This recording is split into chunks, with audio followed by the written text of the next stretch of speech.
Hello everyone, আসসালামু আলাইকুম। Welcome to MK cooking house.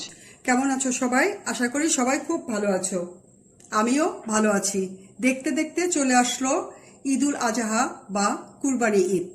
এই কুরবানি ঈদে সারা বিশ্বব্যাপী মোমিন মুসলমানগণ মানে ধর্মপ্রাণ মুসলমানগণ আল্লাহর সন্তুষ্টির উদ্দেশ্যে লক্ষ লক্ষ প্রাণী উৎসর্গ করে এই পবিত্র ঈদুল আজহা উদযাপন করে। তো এই রকম উদযাপনের ঈদ উদযাপনের দিনে কোরবানি ঈদ মানেই হচ্ছে সবার ঘরে ঘরে অঢেল মাংস। তো এই মাংসটা একটু যদি আমরা ব্যতিক্রম ধরন করে রান্না করি তাহলে কেমন হয়।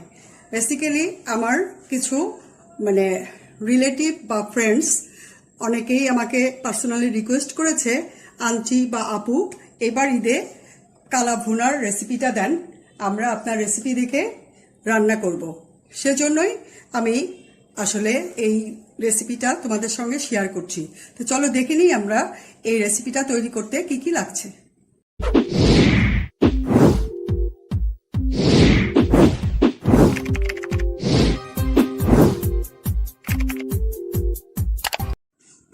গরুর মাংসের কালা ভুনা করার জন্য এখানে আমি 1.5 কেজি মাংস নিয়েছি। এখানে আমি হাড় আর চর্বি সহ মাংস নিয়েছি। এখন এটার মধ্যে আমি সব মশলাগুলো দিয়ে দিব। প্রথমে আমি দিয়ে দিচ্ছি 1 টেবিল চামচ রসুন বাটা, 1 চামচ আদা বাটা, দিব 1.5 টেবিল চামচ লাল মরিচের গুঁড়ো, 1 টেবিল চামচ হলুদের গুঁড়ো, 1 চামচ লবণ, হাফ চামচ জিরার গুঁড়া, হাফ চামচ ধনিয়ার গুঁড়া, দিয়ে দিচ্ছি 1 কাপ পরিমাণের পেঁয়াজ কুচি, 1 কাপ পেঁয়াজের বেরেস্তা, দিয়ে দিচ্ছি হাফ কাপ এই পেঁয়াজের বেরেস্তা ভাজার সয়াবিন তেল, এটার মধ্যে সুন্দর একটা ফ্লেভার আসবে। আর দিচ্ছি হাফ কাপ সরিষার তেল, দিচ্ছি হাফ কাপ টক দই, আর দিব গোটা মশলা। এখানে 4-5টা সাদা এলাচ, দারচিনি, 2টা তেজপাতা আর 6-7টা লং। এখন আমি এই সবগুলো মশলা দিয়ে মাংসটা খুব ভালো করে মেখে 1 ঘন্টা এটা ম্যারিনেট করে রাখবো। এই মাংসটা মশলা দিয়ে ভালোভাবে মাখার উপরেই হচ্ছে কালো ভুনার আসল টেস্ট। এটা খুব ভালোভাবে মাখতে হবে যেন মাংসের ভিতরে পুরোপুরিভাবে মশলাগুলো সব ঢুকে যায়। মাংসটা আমি খুব ভালোভাবে মেখে নিয়েছি। এখন আমি এটা ঢাকনা দিয়ে ঢেকে 1 ঘন্টা ম্যারিনেট করে রাখবো।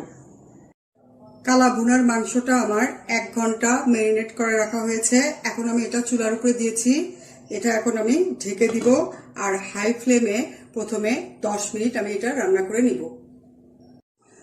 10 মিনিট হাই হিটে জাল দেওয়ার পরে মাংসটা ভিতরে দেখো কতটা পানি উঠেছে। এখন এটা আমি নেড়ে দিব। অনেকটাই পানি উঠেছে। এখন এটা আমি কিছুটা নেড়ে চেড়ে আবার ঢেকে 1 ঘন্টার মতো মিডিয়াম আঁচে জাল দিব। নেড়ে চেড়ে এটা আমি ঢেকে দিয়েছি। এখন এটা আমি মিডিয়াম আঁচে 1 ঘন্টার মতো আবার জাল দিয়ে নিব। মাঝে মাঝে একটু করে নেড়ে দিতে হবে যাতে নিচে না লেগে যায়। 1 ঘন্টা পরে আমি ঢাকনা খুলে দেখছি। এই যে দেখো কালা ভুনার কালারটা আস্তে আস্তে চেঞ্জ হচ্ছে, এখনো পুরোপুরি চেঞ্জ হয়নি। আর তেলগুলো উপরে ভেসে উঠেছে। আসলে কালা ভুনার একটা নিজস্ব ঐতিহ্যই আছে। এই রান্নাটা খুব বেশি কঠিন না, কিন্তু কিছু কিছু নিয়ম ফলো করলেই হয়। এটা কোনো একদম অল্প পানি দিয়ে শুধু কষা জিনিসটা রান্না করতে হবে। কষাতে কষাতেই এই মাংসের কালারটা চেঞ্জ হয়ে যাবে। তো এটা আমি আরও কিছুক্ষণ জাল দিব এবং এটা যতক্ষণ পর্যন্ত তেলটা পুরোপুরি উপরে ভেসে না উঠবে ততক্ষণ পর্যন্ত আমি এটা জাল দিয়ে কষায় নিব আর কি। এখন আমি আবার ঢাকনা দিয়ে ঢেকে দিব। এটা আমি ঢাকনা দিয়ে ঢেকে দিয়েছি। এবং মিডিয়াম জালে আমি আরো আধা ঘন্টার মতো এটা জাল দিয়ে নিব। আধা ঘন্টা পরে আবার আমি ঢাকনা খুলে দেখছি, এখনো এটার পানি পুরোপুরি শুকায়নি। আর এটা বারবার নেড়ে দিতে হবে, মাঝে মাঝে আমি নেড়ে দিয়েছি। এখন যে কোনো জিনিস কষানোর সময় নন স্টিকি প্যান নিলে তাহলে নিচে লেগে যাওয়ার সম্ভাবনা একটু কম। তারপরেও বারবার একটু নেড়ে চেড়ে দিতে হবে যেন মশলাগুলো পুড়ে না যায়, এটা খুব খেয়াল রাখতে হবে। আবার আমি এটা ঢেকে দিব।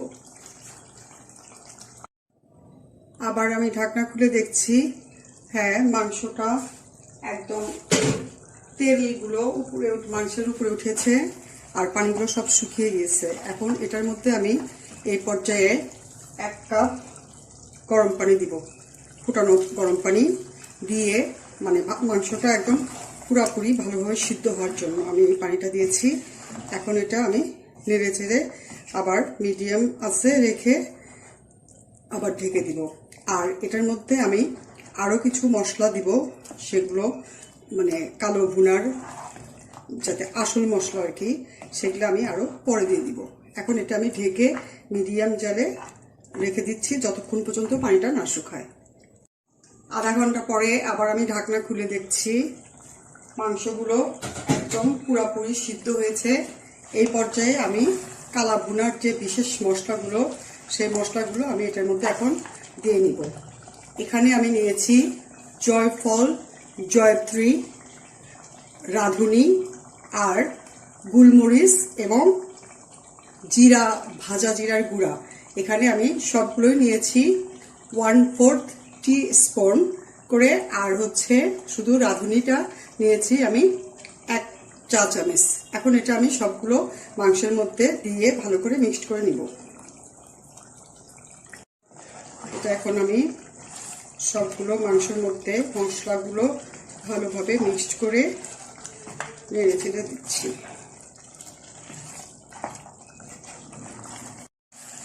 কালা ভুনার কালারটা আমার অনেকটাই চেঞ্জ হয়ে এসেছে। এটা এখন রান্নাটা হয়েছে। এই পর্যায়ে আমি এটার ভিতরে বাগার দিব। তার জন্য আমি অন্য একটা প্যান চুলার উপর দিয়ে নিব আর এটা নামিয়ে নিব। কালা ভুনাটার বাগার দেওয়ার জন্য এখানে আমি চুলার উপরে অন্য একটা প্যান দিয়েছি এবং এখানে 1/4 কাপ সরিষার তেল নিয়েছি। এই সরিষার তেলটাই হচ্ছে কালা ভুনার মানে আসল টেস্টের উপায়। এটার মধ্যে আমি 5-6টা রসুনের কোয়া কুচি করে দিয়েছি আর দিচ্ছি 2টা পেঁয়াজ কুচি। এগুলো এখন আমি বাদামি করে ভেজে নিব। পেঁয়াজের পেস্টটা আমার হালকা ভাজা হয়েছে। এখন এটার মধ্যে আমি দেবো 4-5টা শুকনো মরিচ। এটা দিয়ে আমি একদম সুন্দরভাবে ভেজে নিব। শুকনো মরিচটা আমি এই জন্য দিলাম, এটার সেন্টটা খুব সুন্দর হয়। বেরেস্তার সাথে শুকনো মরিচের সেন্টটা কালা ভুনার মধ্যে অসাধারণ লাগে। পেঁয়াজ, মরিচ, রসুন এটা আমার ভাজা হয়েছে। এখন এটা আমি সম্পূর্ণটাই মাংসের মধ্যে ঢেলে দিব। এখন আমি এই বেরেস্তাটা কালা ভুনার মধ্যে ঢেলে দিলাম তেল সহ।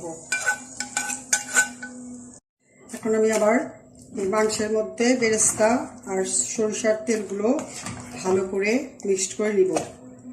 দেখো আমার মাংসের কালারটা অনেকটাই কালো হয়েছে। এটা আমি এইভাবে আরো 5 মিনিট রান্না করে নিব। কালা ভুনাটার কালার আমার একদম চেঞ্জ হয়েছে। তারপরেও আমি ফাইনালি নামানোর আগে আরো 1/4 টি চামচ ওই রাঁধুনির গুঁড়াটা দিয়ে দিলাম। এখন এটা আমি দিয়ে আবার ভালো করে মিক্সড করে নিব। এটা আমার ভালো করে মিক্সড করা হয়েছে। এটা আমার রান্না কমপ্লিট। দেখো দেখতে কত লোভনীয় দেখাচ্ছে, এটা খেতেও অসম্ভব টেস্টি।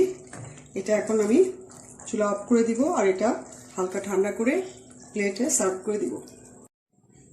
এই যে আমি কালা ভুনাটা প্লেটে সার্ভ করে দিয়েছি। তৈরি হয়ে গেল আমার ভীষণ মজার কালাভুনা। এটা দেখতে দেখো কত সুন্দর দেখাচ্ছে, খুবই লোভনীয়। আমি এটার ভিতরে একটু বেরেস্তা দিয়ে দিচ্ছি। অসম্ভব মজার, দেখতে যেমন সুন্দর দেখাচ্ছে এটা খেতেও অসম্ভব মজার। তোমরা এটা অবশ্যই বাসায় ট্রাই করো, বন্ধুদের সাথে বেশি বেশি শেয়ার করো, কমেন্ট করো। আর যদি চ্যানেলে নতুন হও প্লিজ সাবস্ক্রাইব করো। আর যদি অলরেডি সাবস্ক্রাইব করে থাকো তাহলে অনেক অনেক ধন্যবাদ। সবাই ভালো থেকো, খুব ভালোভাবে তোমরা সবাই ঈদ করো। সবার জন্য ঈদের শুভেচ্ছা। সবাই ভালো থেকো, থ্যাংক ইউ।